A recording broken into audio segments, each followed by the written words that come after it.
Mickey Rourke, Nazis and witches. Oh my.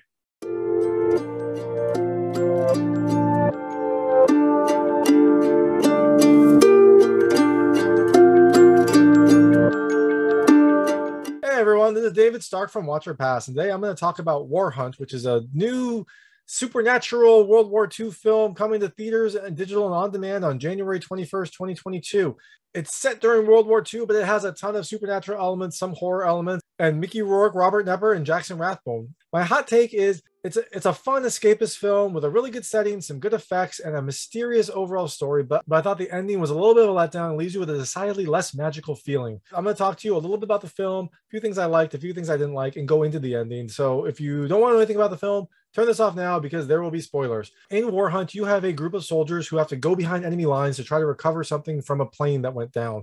Right before they're deployed, they are joined by this kind of mysterious person named Walsh, who's played by Jackson Rathbone. He was sent there by his kind of like superior officer, mentor, Major Johnson, played by Mickey Rourke. And and you know, it's interesting that Mickey Rourke's character is named Major Johnson. I thought that was kind of a funny. I assume that was a little funny aside. I don't know. Maybe it was just random, but I thought that was a clever little like play on words. In any event, Walsh joins this group of soldiers that's kind of mainly led by Sergeant Brewer, played by Robert Knepper, and they have to go behind and try to figure out where this plane is. And while they're doing that, some strange occurrences happen, and they keep kind of getting picked off one by one. And so you kind of need to figure out what's going on. And also there's magic involved. So you got to figure out what you can trust and what you can't trust and who you can trust. But that whole horror side of things makes it a little bit more exciting. And also the effects during this part are very good. So things I liked about this movie, the first is the setting. I mean, this is a World War II film. And so it's kind of supposed to be set in the woods of Germany. And it looks pretty good. Like it's definitely an isolated wooded area. It has the kind of like dark camera work that makes everything look a little bit more ominous, and it looks, you know, like you are set in this isolated forest. It's a really smart move because you don't really have to worry too much about making a lot of war damage because they're in this forest. You get a couple sets here with like some bodies, you find like the broken down plane, but overall the setting just contributes to the feeling of this movie. This movie really is kind of like an action horror movie, and the setting, this kind of isolated wooded area, does really contribute a lot. The second thing I really liked are the effects. Well, this is, you know, the blood and gore, which I thought was pretty well done. You've got some pretty grotesque things that happen. The witches, as they're trying to like hunt them down, they seem to want to get them isolated and take them on one at a time. So they'll do some different tricks to try to make it so that these soldiers are either worn down, they kind of run away and get alone by themselves, or they'll kind of trick them into being alone and then causing something crazy to happen. And I thought that the effects were very well done. They made some of the gory scenes look really good. There's this one scene where there's some meat that's roasting that I thought was really well done. And overall, you know, it's a well done special effects film. And the last thing, I kind of mentioned this already, is the supernatural buildup. I really liked kind of how the witches tricked the soldiers and kind of played with them to get them isolated. There were a lot of like little situations that they came up with to either take a soldier out one at a time or to horrify them and cause them to, I don't know, go mad or like, you know, go crazy, or to wear them down so they didn't want to even be there and maybe they would like run away. There were all these little tricks throughout that kind of really helped keep that really built up, and also made you kind of question what was real and what wasn't, because there was a lot of scenes where something looked real and then like all of a sudden their perspective would change and they see what they were actually doing. And there was one scene involving roasting meat that I thought was horrible, but also very like really well done in how they built it up and how they kind of got that turn. So, you know, overall I liked the buildup. I liked the supernatural aspects, and really I liked kind of the first half, the first two-thirds of this film. I thought it was pretty well done. But things I didn't love. The ending is a little less magical. Kind of after this big buildup and after this kind of like guerrilla tactics that these witches use, the ending kind of turns into more of like your typical action movie brawler. The witches in the end, and again, spoilers, like there will be big spoilers here, but I already mentioned there's spoilers. The witches at the end, they don't really do anything magical. Like at the very last, and maybe this is because they're kind of worried, because they're worried about preserving their house and preserving this tree that they're focusing on. It really just turns into more of a brawler. Like they kind of come at the soldiers and try to use brute strength rather than any sort of like subterfuge or subtlety, which is what they were using earlier. And so that made the ending feel just a little bit more generic than I think it was going for, because the film had this kind of interesting build up and this interesting feel before.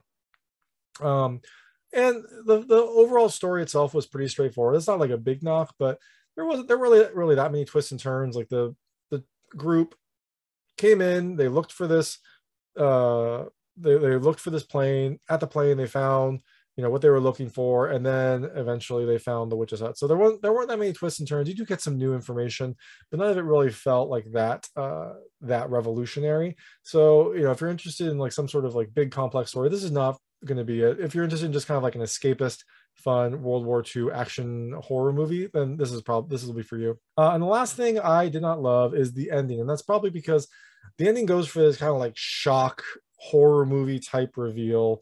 I don't know, it didn't feel earned. It didn't feel like there was any kind of reason for that. And I'm going to go into that during the ending, but just, you know, my biggest thing I didn't love is that the ending felt like it was kind of going for this big horror reveal that just didn't, it kind of came out of nowhere. So as I mentioned, you had these characters getting kind of picked off one by one. You know, there was one scene where the witches kind of impersonated the character's fiance, or I guess wife at that point, and like he kind of went out to meet her, and they kind of redid their wedding vows. And when she put the ring on him, it was actually a grenade pin, and then the witch like dropped the grenade and like flew away, and the grenade blew up. Like I thought that was clever.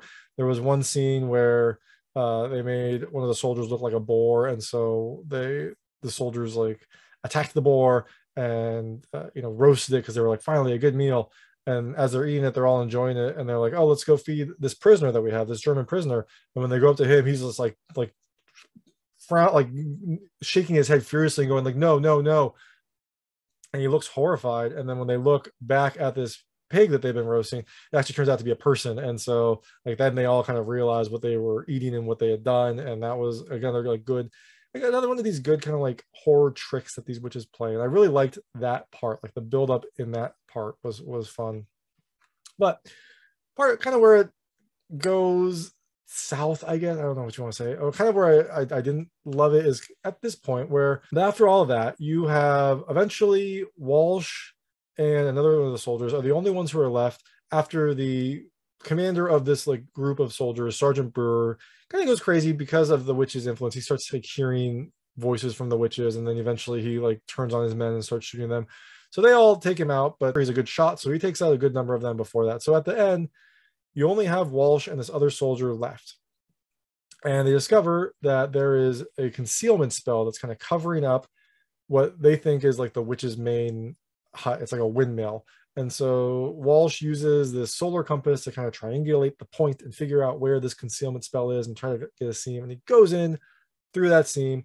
And now you're in, like, now you see this windmill, you see this witch's hideout. So inside, they find what everyone's been looking for, what Walsh has been looking for, and apparently what the Nazis have been looking for, the complete witches archive, which I guess is this like collection of tomes about witches magic and things like that.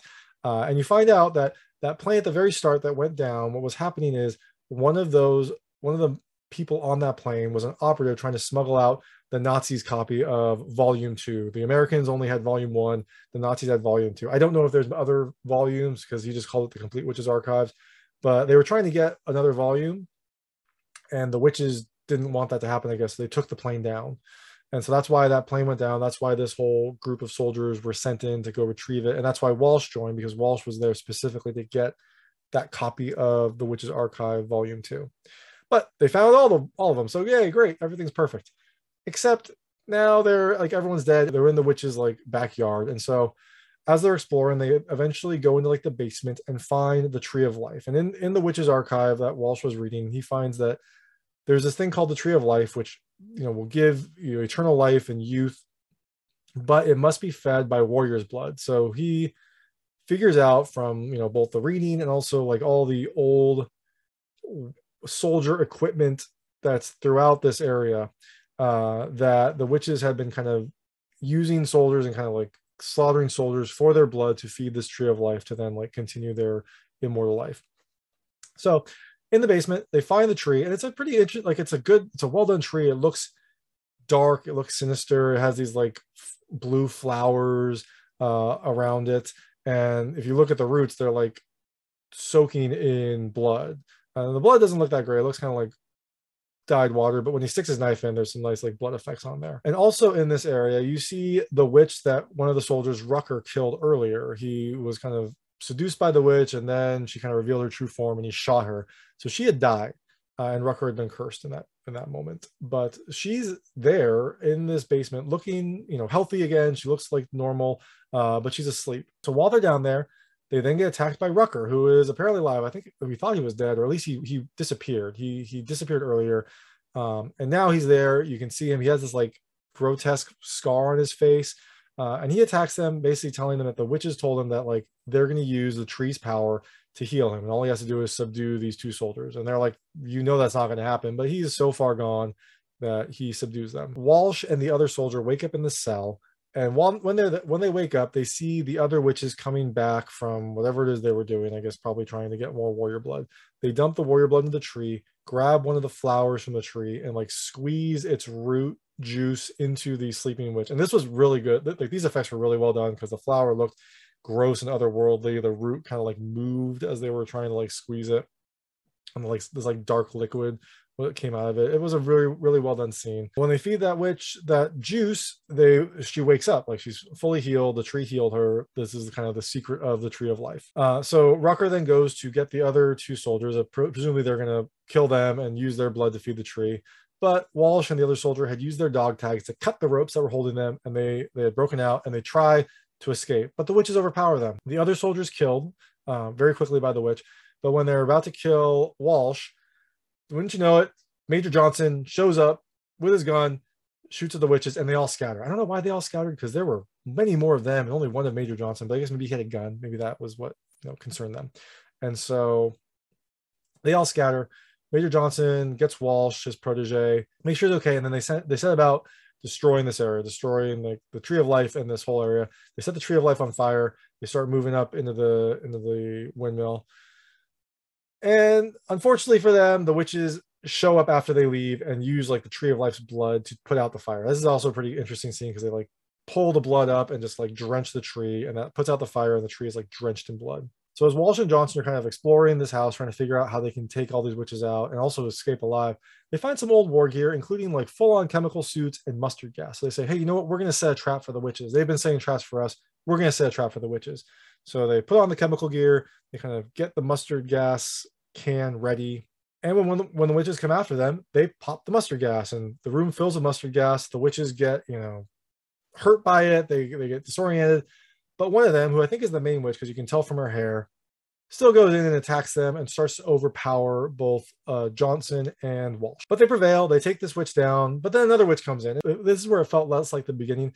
In this scene, the witches just kind of like came one after the other and didn't use anything subtle. They just tried to use their like superior strength to take out these soldiers. And I don't know, they had set up so many interesting traps and used their magic earlier that it felt weird to now then translate it into just basically an action horror brawler where they're kind of fighting these witches and they're coming after them and they're fighting them with weapons and hand-to-hand combat. It felt off. It felt different. I guess they wanted to go for an exciting ending, but I felt like you could do that with the witches using spells or some other magic. Maybe the mustard gas disoriented them so they couldn't use their magic. I don't know, but it did have a very different feel than the whole first part of the movie. So during the conflict with both the first witch and then the second witch, Major Johnson's hood gets pulled off. And so he gets exposed to the mustard gas. It's not, it's not looking good for him. But they do eventually take out the other witches. And so Major Johnson is coughing. He's like clearly not going to make it. And so he tells Walsh, like Walsh is like trying to get him out. He tells Walsh, no, it's like finish the mission, torch this place. Walsh, who still has his hood and still has his stuff, he starts torching the whole area. He starts torching the windmill. He starts torching all the books. And if you watch my interview with Jackson Rathbone, he mentioned that this scene was really tough to film because it was real fire. He had a real hood, but he couldn't see anything. So if you're watching this, watch to see how tough it is for him to actually set all this stuff on fire. It must have been very difficult. He must have been very worried. But again, they were all professionals. I'm sure they had plenty of safety in place. But he sets all this on fire, leaves the house. And when he leaves the house, I really liked kind of the view because the windmill was up in flames. He's like walking, but he looks very broken. He's had a really long mission, and he's kind of walking, haughtily. He looks like he has had a day. So everything's fine. They killed the witches. We got out with, I think they got out with the witches almanac, but maybe not. And maybe he torched that. Maybe he just figured it's better for no one to have that knowledge. Let's just get it all out of the way. I think that's what happened. But everything's fine. Movie's over. Perfect. Nope. You cut to a new scene where you see some Nazis kind of patrolling, and they come upon like an unconscious soldier who has a gas mask on. You're like, uh-oh, this is Walsh. This is what's going to happen. And they go in, they pull the gas mask off, and it's the red-haired witch, the first witch, the one that Rutgers killed. She's there, and presumably she attacks them to get their blood. So what can we draw from this conclusion? Either the red-haired witch is the one who escaped, which I think would be really odd because there wasn't enough of a scene to have that transition for her to kill him, put on the mask, do all of that, and then torch the house. Like, also, why would she torch the house? Like, that's her place. If Major Johnson is saying torch the house, if I'm the red-haired witch in the hood pretending not to be, I would just kill Major Johnson, clean up the house, everything's fine. So I think what is happening is they're setting another trap. This is maybe showing that the witches survived. I don't know how they survived. I thought they were all dead, but maybe this is showing that this is how they survived, and they're pulling more traps. And the whole reveal was to like make you think that this was Walsh, but it's actually just the red-haired witch with a whole nother gas mask setting another trap for these Nazis. I don't know, but again, it also doesn't feel subtle like the way that they used to hunt. Like, they used to hunt by trying to like get them on the fringes, but here you've got all the Nazis around. I think there's like 5 or 6 soldiers around this witch. That's not very good odds for her. So again, I wasn't really sure what to draw from this, if it was saying like she's the one that actually escaped and now she's trying to take them out, or if she is now setting another trap. Again, it doesn't feel like the way that the movie felt initially. It feels like a very different type of film, and it feels like they're trying to go for a shock ending. What they potentially should have done is, if they wanted to show that they're still alive, have the Nazis come across something and then have the witch like take one out, or, you know, pull one out, something like that, something more subtle, something that went with their hunting tactics that you saw earlier. But that is Warhunt. Despite the fairly generic title, it is a pretty entertaining movie. It's not great, but if you're looking for an escapist movie that will kind of entertain you and have a pretty good setting, some good gore, and a good kind of build up, then this might be the movie for you. I would say it's probably a rental. My hot take is this is a rental. It's coming to theaters, digital, and on demand on January 21st, 2022. So you can check it out however you want. And thanks so much for watching. If you liked this review, please like and subscribe to this channel. Helps me out a lot. Make sure all my new content goes straight to you. And please check out my other content. I've got other movie reviews, interviews, unboxing videos, and recommendations. Thank you.